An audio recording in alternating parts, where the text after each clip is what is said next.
Hey, this is your boy Dr. Boyce Watkins, the People's Scholar, and I'm listening to my homeboy Vigalantee on Tell It Like It T.I. Is Radio, so make sure you tune in every day because this is where it's going down. Yo, what's going on, people? This is Vigalantee for ReasonForRhymes.com. There's reason with the number 4rhymes.com. Tell It Like It Is Radio, the takeover show. I know a lot of people from the board's page don't like the radio and the little stick stuff, but we're going to talk about some real stuff any damn way. Let's get it like this. Stephen A. Smith got the nerve to threaten Kevin Durrant and take it just a little bit too far. Sounding like a white boy.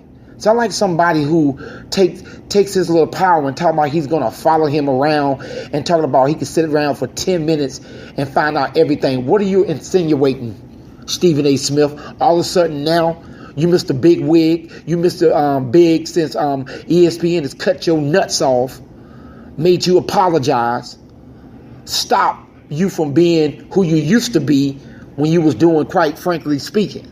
But quite frankly speaking right now, you sound like a coon. I say it, a coon. Not about the point of you disagreeing or you breaking the story. That's what good writers and reporters do. They break the story. But for you to get on television and front out like that, like you got some power, knowing that ESPN can cut your nuts anytime. Matter of fact, they already cut your nuts. They can kick you off anytime. But you're talking big talk because you wouldn't say that to a white basketball player. You wouldn't make no threats like that to a white basketball player. So you can do it to Kevin Durrant. And maybe Kevin Durrant may not say nothing, may not respond back after this because he's scared of your threats. You're going to follow him around and the white media is eating it up. Big bag Stephen A. Smith. Big bag Stephen A. Smith. It wasn't that damn bag when ESPN told you to stand the hell down. And you did. When ESPN made you apologize. And you did. When they suspended you. And you did. What was your big nuts that then? But now all of a sudden you want to come at Kevin Durrant.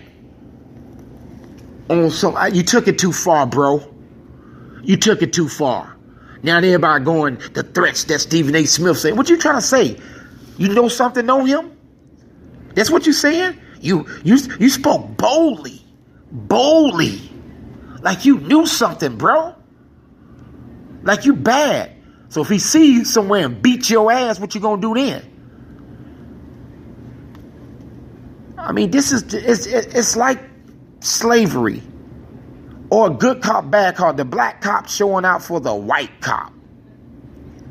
That's the mentality. And I don't care who disagree with me. It ain't the fact that you broke a story. It ain't the fact that if Kevin Durrant denied it, why he's supposed to deny it if he's trying to set up something. So you did your job in that. Nobody's going to knock you in that. But for the threats and talking bad, you could have said, well, hey, you know, he can think what he want to think. This is what it is. But then you come with the threats. Like long as Kevin Durrant can score and play good basketball, you can't do nothing with him making money. So what you going to do, dig? You're going to take the TMZ route now to try to find somebody? How about somebody follow your ass? How about somebody follow you and see what the fuck you doing and make some threats on you? How about that?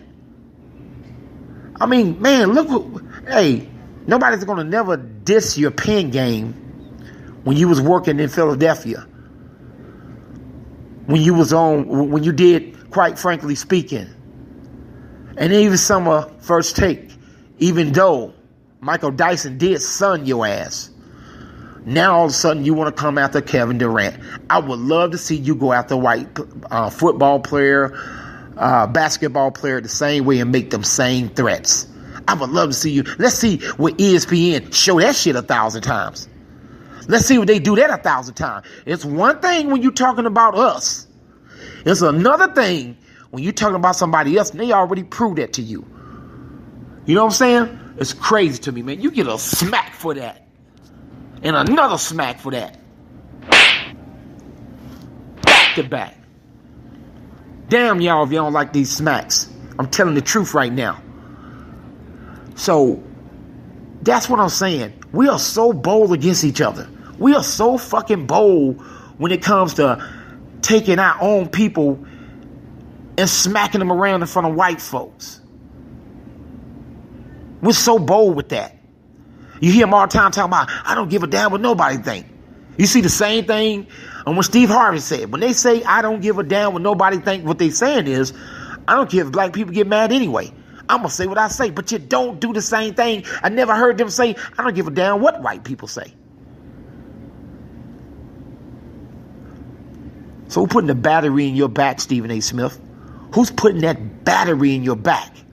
Well, if they putting the battery in your back, always remember, Stephen A. Smith, they can take that motherfucker out, and you can't run on auto. This has been Vigilante for reasonforrhymes.com. That's reason with the number 4, rhymes.com.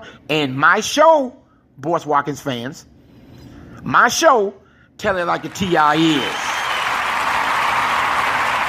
We are out. Now back to radio and hip-hop.